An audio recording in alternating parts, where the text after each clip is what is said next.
Hi hello నమస్తే welcome back to iDream media. ఈరోజు మనతో ఉన్నారు స్టాక్ మార్కెట్ అనలిస్ట్ అయిన రామచంద్రమూర్తి గారు. మార్కెట్కి సంబంధించి అప్డేట్ అనేది ఈరోజు ఎపిసోడ్ చూద్దాం. నమస్కారం సార్. నమస్తే అండి. సార్, మార్కెట్ కరెక్షన్లో ఉంది, బట్ దానికి అసలైన రీజన్ ఏంటి అనేది చాలామందికి తెలియడం లేదు. కొంతమందికి ఈ వార్ గురించి మాట్లాడుతున్నారు, ఏదైతే మనకి వెస్ట్ సైడ్ జరుగుతుందో వారు అది.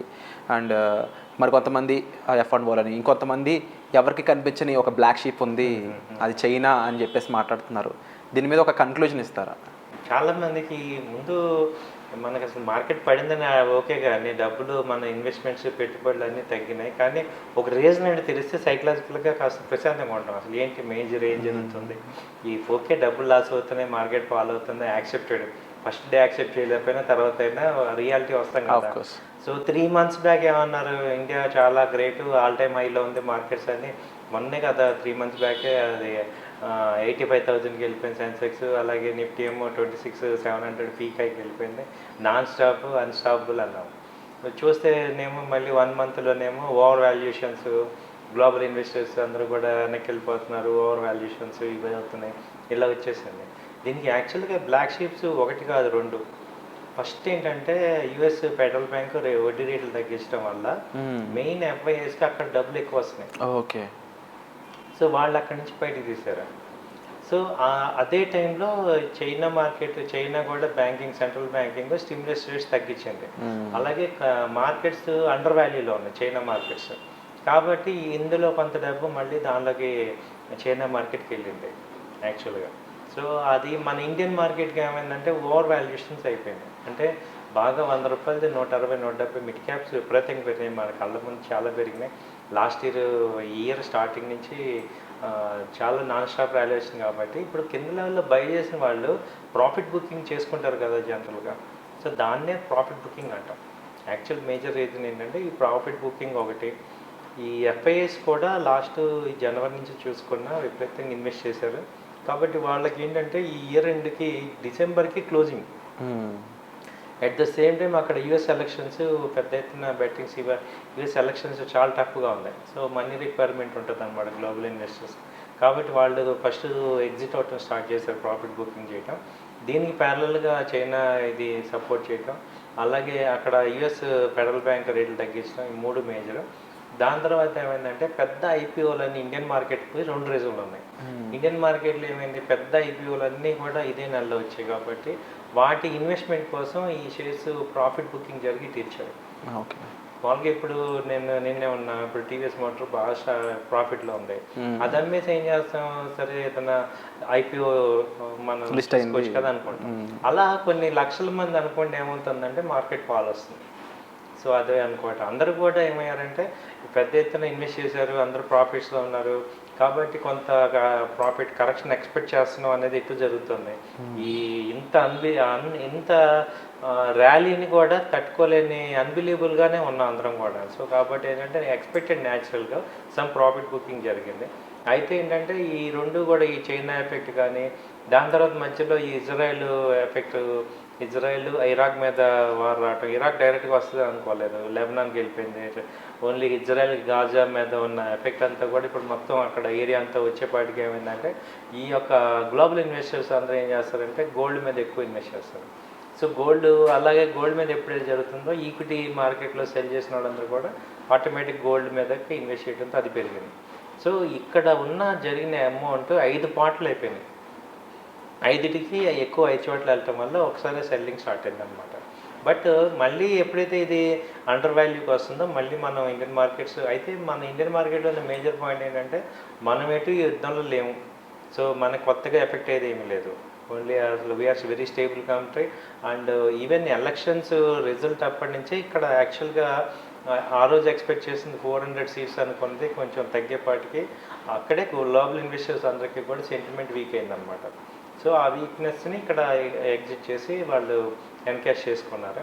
బట్ ఓవరాల్గా స్టాండర్డ్గా ఇప్పుడు వీళ్ళు కొయిలేషన్ పార్టీస్తో స్ట్రాంగ్గా ఉండటం వల్ల ఏముందంటే స్టేబుల్గా 3.2 గవర్నమెంట్ వచ్చేసింది. కాబట్టి ఇప్పుడు స్టెబిలిటీ ఉంది.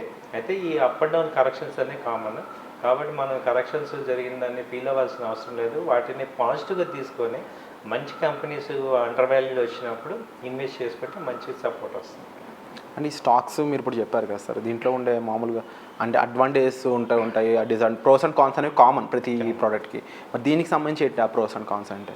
దీనికి సంబంధించి ఇంకో పాయింట్ ఏంటంటే సెబీ కూడా ఇంటర్వ్యూన్ చేసింది ఏంటి డెరివేటివ్స్లో. వాళ్ళు ఎక్కువ కన్సర్న్ అవుతున్నారు. ఏది లాస్ట్ 3-4 months నుంచి కూడా సెబీ రెగ్యులర్గా స్టేట్మెంట్స్ ఇస్తుంది, ఈ ఆప్షన్స్ ఎక్కువ అయిపోతున్నాయి, ఎక్కువ మంది లాస్ అవుతున్నారు, వాటిని ఎలాగొట్ట రీటైల్ క్లయింట్స్ని తగ్గించాలి పార్టిసిపేషన్ అని. అది కూడా ఒక మేజర్ థ్రెట్ అయింది. సో ప్రోస్ అండ్ కాన్స్లో అడ్వాంటేజ్ ఏంటంటే ఆల్రెడీ ఈక్విటీలో ఇన్వెస్ట్ చేసిన వాళ్ళు ఎవరికి కూడా పెద్ద ఎఫెక్ట్ అవ్వదు. Only up and future and options చేసిన వాళ్ళకి ఎక్కువ ఎఫెక్ట్ అవుతుంది. సో ఈక్విటీలో ఉన్న వాళ్ళకి జీరోలు అయితే అవ్వవు కదా, కొంత 20% మార్కెట్తో పాటు ఇండెక్స్ పడింది కాబట్టి స్టాక్స్ డౌన్ అవుతాయి. And long term point of వ్యూలో ఇన్వెస్ట్ చేసిన వాళ్ళకి ఇబ్బంది లేదు. ఓన్లీ మార్జిన్, మా ఈక్విటీలో కూడా మార్జిన్ తీసుకున్న వాళ్ళకి ఎఫెక్ట్ ఉంటుంది. సో ఓన్ క్యాష్తో చేసుకోవాలి. మార్జిన్ ఏంటంటే అడ్వాంటేజ్ పాజిటివ్ ట్రెండ్ అప్పుడే తీసుకోవాలి తప్ప డౌన్ అవుతున్నప్పుడు కట్ చేసుకోండి. అలాగే రెండో కాస్ట్ ఏంటంటే ఇప్పుడు మీరు ఈక్విటీస్ కూడా ఎక్కువ క్వాంటిటీ కనుక ఉన్న వాళ్ళందరూ కూడా ఆ స్టాక్ కనుక ఎఫ్అండ్లో ఉంటే ఆప్షన్స్ని బయింగ్ చేసుకొని కవర్డ్ కాల్ కింద చేసుకోండి. కవర్డ్ కాల్ కానీ మ్యారిడ్ పుట్ అంటే మన దగ్గర ఈక్విటీ ఉంది, సపోజ్ ఈ టీవీఎస్ మోటార్ ఉంది, దానిలో పుట్ ఆప్షన్ తీసుకుంటే ఇంకా అది లాక్ చేసినట్టే, డ్యామేజ్ అవ్వదు, లాస్. అది చాలా ఇప్పుడు వాళ్ళ ఆప్షన్స్ అందరూ కూడా నెగిటివ్ అంటారు కానీ మార్కెట్ ఫాల్ అవి మన ఈక్విటీని కాపాడతాయి. కాబట్టి అదొకటి మీరు ఇది కన్సిడర్ చేసుకోండి. దీని మీద ఇంకా మీకు ఏమైనా డీటెయిల్స్ కావాలంటే నా నెంబర్కి ఫోన్ చేయండి, మీకు మేము ఫ్రీ సర్వీస్ ఇస్తే ఎలా చేసుకోవాలి అంటే to protect your capital. So మేము ఇది ఫ్రీ సర్వీస్ ఇస్తున్నాం ఎలా ఇంటర్నెట్. Wonderful sir. అండ్ చాలామందికి ఈ ఇంతకుముందు మనకి హర్షద్ మేధా టైంలో జరిగిన విషయం ఏంటంటే ఒక లూప్ హోల్ ఉంటుంది అన్నమాట, బ్యాంక్లో ఉండే ఆ 20 days అనే.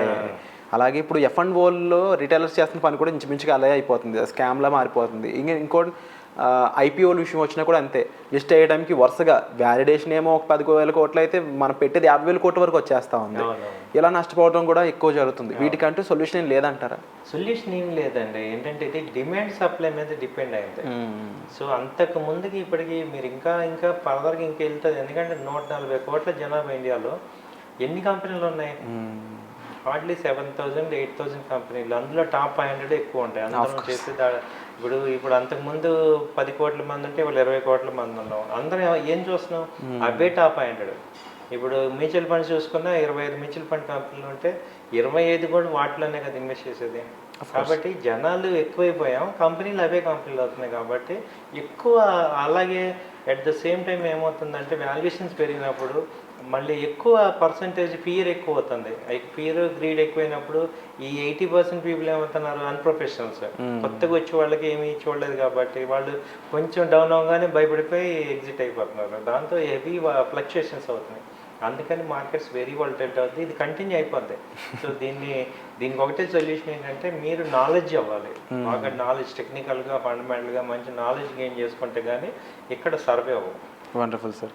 సో హౌఎవర్ ఇటువంటి వాటి మీద మీకు ఎటువంటి డీటెయిల్స్ కావాలన్నా, డౌట్స్ ఉన్నా వెంటనే డిస్ప్లే అవుతున్న నెంబర్స్ కాల్ చేయడం ద్వారా ప్రొఫెషనల్స్ అయిన సార్ లాంటి మీకు ఇన్ఫర్మేషన్ ఇవ్వడానికి వాళ్ళు రెడీగా ఉంటారు. కాబట్టి ఎటువంటి డౌట్స్ ఉన్నా క్లారిఫై చేసుకోవచ్చు, ఫైనాన్షియల్గా గైడెన్స్ చేసుకోవచ్చు. ముఖ్యంగా మార్కెట్లో వితౌట్ ప్రొఫెషనల్ హెల్ప్ మీరు అడిగేస్తే ఇబ్బంది పడడం అనేది కంపల్సరీ. అసలు స్టాక్ మార్కెట్లో లాభాలు పొందాలి అనడం కంటే ముందు నష్టపోకుండా ఎలా ఉండాలి అనేది మీరు తెలుసుకోవాలంటే మాత్రం తప్పకుండా డిస్ప్లే అవుతున్న నెంబర్స్ కాల్ చేసి వెంటనే సార్ని సంప్రదించండి. Thank you so much sir. Thank you.